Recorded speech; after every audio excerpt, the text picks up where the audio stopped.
Alors, Luc, je parlais un peu plus tôt à Emmanuel Latraverse, puis elle disait ce qui manque au mouvement iranien, de protestation iranien, c'est une figure de proue qui peut rassembler tout le monde. Ouais. Et là, évidemment, on se tourne vers le fils de l'ancien Shah d'Iran. Mais écoute, il faut rappeler là, quand même, là, Luc, le Shah d'Iran qui a été chassé là, du pouvoir en 1979, c'était pas un enfant d'église, là, c'était un dictateur. Voilà, et c'est un des problèmes auxquels est confronté Reza Pahlavi. Donc, je voulais en parler, entre autres, aujourd'hui, parce que les Américains l'ont approché. Donc, quand le Shah a été forcé de quitter, donc on est allé vers les États-Unis, là où s'est installé, bien sûr, celui qu'on appelait, et qui se fait encore appeler le prince, et qui était le prince héritier. Bien sûr, le régime est parti avec l'équivalent de la Constitution des règles du jeu de l'époque, mais il est toujours demeuré plus ou moins collé à l'actualité. Il est présent sur les réseaux sociaux, il vient souvent commenter. Donc, mais effectivement, une des choses, si les Américains décidaient, ne serait-ce que de façon intérimaire ou pour une transition, si on y allait avec lui, il n'a jamais vraiment pris ses distances de son père, ou à Mais tout le moins ne non. s'est jamais excusé. Ce qu'il a dit, c'est que dans les conditions de l'époque, finalement, son père n'a jamais pu faire une transition complète vers une monarchie constitutionnelle ou parlementaire, mais encore là, il se trouverait des gens pour douter, avec raison, de cette version-là des faits. Ce qui est intéressant pour les Américains, cependant, hormis le bagage historique ou le passé, c'est qu'on entend maintenant un petit peu plus souvent dans les rues, du moins d'après ce qu'on rapporte, la mention du nom de Reza Pahlavi comme chef éventuellement ou comme relais au pouvoir actuel. Il y a de toutes les figures, quand tu disais ça nous prendrait une figure de proue, hein, ça nous prendrait Mhm. quelqu'un autour duquel on se rallie, il n'y a personne dans les sondages actuellement qui va chercher ou qui s'approche de la popularité de Pahlavi. C'est le tiers à peu près des Iraniens, selon les sondages, qui le verraient au moins de façon transitoire. Est-ce que c'est suffisant? Je répète, c'est plus que les autres. Donc, est-ce que ce serait assez pour les Américains? Si tant est que Donald Trump a dit en passant aujourd'hui, hein, on a fini de se parler. Ça a l'air être interrompu, ce canal de communication avec l'Iran. On veut que le peuple continue à se lever, puis help is on the way. L'aide s'en vient. Mhm. Peut-être qu'on a autre chose en tête et que c'est par la vie qu'on a. En même temps, retenons que pour celui qu'on appelle parfois le prince héritier, il y a aussi le tiers de la population rien savoir de cet individu-là. Donc, Mhm. est-ce qu'il a Mhm. encore assez d'appui? S'il y a un espoir, si on se met du point de vue de par la vie, l'espoir, je le souhaite d'abord à la population iranienne. Là, il semble qu'on ne s'entende même plus sur le nombre de morts qu'entraîne la répression du régime en Iran. Mais donc, c'est ceux qui sont pour par la vie sont pour les plus jeunes, ce sont les plus jeunes. Donc, ce sont des gens qui n'ont pas nécessairement en mémoire ce que tu as rappelé en introduction ou pour lancer notre discussion, c'est-à-dire le comportement du père ou le régime qu'on a renversé en 1979 avec la Révolution. Donc, est-ce que ces gens-là ont une nostalgie Mhm. d'une version du passé ou d'un passé incomplet ou d'un passé sublimé?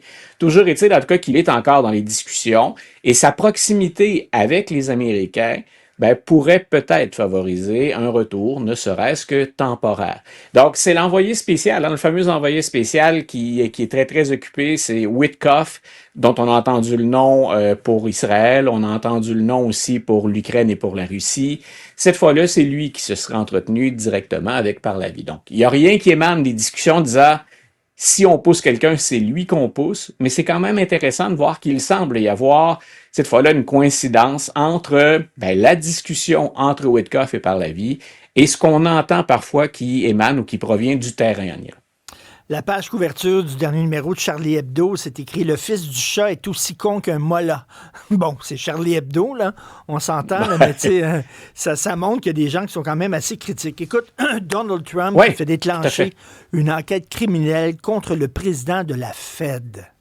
Parle-nous de ça. Voilà. Hier, on a toujours beaucoup de sujets qu'on pourrait aborder ensemble. Hier, je souhaitais t'en parler parce que si quelqu'un, et là, il y en a de moins en moins, je pense, mais si quelqu'un doute encore qu'on a affaire à un régime qui souhaite être un régime autoritaire, cette histoire-là, ça ne peut pas être plus clair. Le président de la banque aux États-Unis, ou le président de la Fed, s'est voulu, souhaité, s'était approuvé. On voulait que cette personne-là soit indépendante des politiciens. C'est-à-dire Ben qu'on oui. nomme cette personne-là pour une période de 10 ans, Puis ensuite, cette personne-là prend les meilleures décisions possibles, en tout cas c'est l'idéal souhaité, prend les meilleures décisions possibles au nom des Américains, pas au nom de qui est président ou de qui est majoritaire à la Chambre ou au Sénat. Et ça valait pour démocrates ou républicains, ce que les autres habituellement ont respecté jusqu'à l'arrivée de Donald Trump. C'est Donald Trump qui a nommé Jerome Powell. Quand on parlait de Joe Biden qui avait des petits problèmes de mémoire, M. Trump a dit qu'il était étonné de savoir qu'il avait été nommé Powell. C'est lui qui l'a nommé en passant. Donc, rappelons ça. Parfois, appelons ça le brouillard de guerre. Donc, the fog of war. Donc, M. Trump semble éprouver certains problèmes de mémoire aussi. Donc, cette fois-là, il a dit, on déclenche une enquête. Il a demandé à Pam Bondi, la procureure générale, de le faire. C'est une enquête sur les fameuses rénovations de la Fed. Et je ne sais pas si tu t'en souviens, mais on a parlé de ça. Donald Trump était allé être photographié en compagnie de M. Powell en effectuant la visite des nouvelles installations de la Fed. Et déjà, Donald Trump laissait planer le doute sur le travail de Jerome Powell. Pourquoi? Parce que la seule raison pour laquelle on peut virer le président de la Fed, c'est pour grossière incompétence ou encore pour corruption. Donc là, ce qu'on est en train de dire, c'est qu'on fait une enquête criminelle parce que Jerome Powell aurait mal informé le Congrès de l'ampleur des travaux. C'est aussi ridicule maintenant que ça l'était quand on en a parlé à l'automne. C'est une coquille vide. Et Jerome Powell avait à l'époque fourni d'ailleurs des informations pour dire non, voici ce qui se passe. Mais c'était carrément un jeu d'intimidation, un rapport de force entre les deux hommes. Et hier, Jerome Powell, en passant, qui est le synonyme de discrétion et de retenue. Il n'y a pas de gars plus, en termes de spectacle ou de code d'écoute, il n'y a pas plus beige que Jerome Powell. C'est toujours des formules respectueuses, c'est le moins d'informations compromettantes. On veut pas faire de vagues. Et ça vient avec sa fonction, avec son titre.